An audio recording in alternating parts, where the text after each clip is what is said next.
কাল থেকে একটানা 10 দিন তোর ক্ষেতের মাটি খুঁড়বি, তাহলে দেখবি একটা গুপ্তধন খুঁজে পেয়েছিস ওখানে। সত্যি বলছো? আমি তাহলে কাল থেকে কাজ শুরু করব।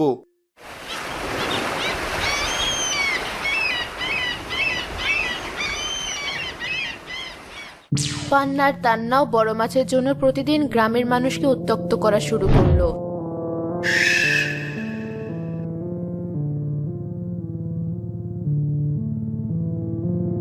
গ্রামের মানুষদের বিচারে সাধু বাবা ব্যাকুল হয়ে পড়লেন 2 শাকচুন্নিকে ধরার জন্য।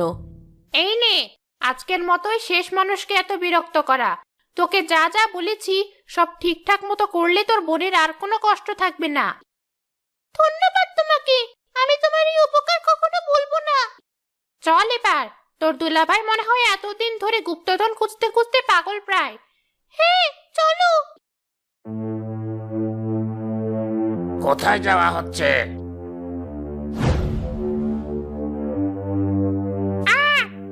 কি হলো তোমার? সাধু বাবা তার মন্ত্র পড়ে দড়ি দিয়ে আমাকে আটকে ফেলেছে। তুই এখান থেকে পালা তাড়াতাড়ি, আমাকে নিয়ে চিন্তা করতে হবে না। কিন্তু এখানে আটকে পড়লে আর কোনোদিন তোর বোনকে সাহায্য করতে পারবি না। আমার কথা শোন। ঠিক আছে।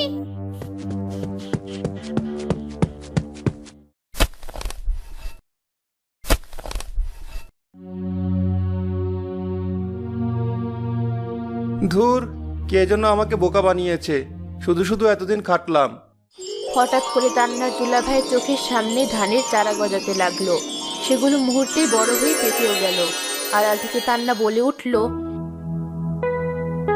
এই হলো তোমার গুপ্তধন। এই জমিতে এমন এক জাদু করা আছে, 10 দিন হাল চাষ করার পর বীজ ফেললে তা মুহূর্তের মধ্যেই বড় হয়ে ফলন দিবে। সত্যি? আমি তাহলে আর আলসেমি করব না, মন দিয়ে চাষাবাদ করব। তোর সঙ্গী তো তোকে রেখে পালালো, আজ তোকে এখানেই ধ্বংস করবো আমি। অনেক অত্যাচার করেছিস মানুষকে। কারণ সে এতদিন যা করেছে সব আমার জন্যই করেছে। কাউকে শাস্তি দিতে হলে আমাকে দিন। ঠান্না, তুই ফিরে এলি কেন? এক বোনকে বাঁচাতে গিয়ে আমার আরেক বোনকে মৃত্যুর মুখে ঠেলে দিতে পারি না। তাই বুঝি?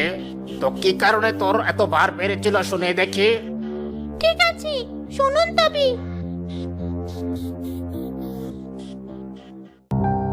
দোষটা আসলে তোদের নাকি তোদের পরিস্থিতির সেটা বোঝা বড় দায়।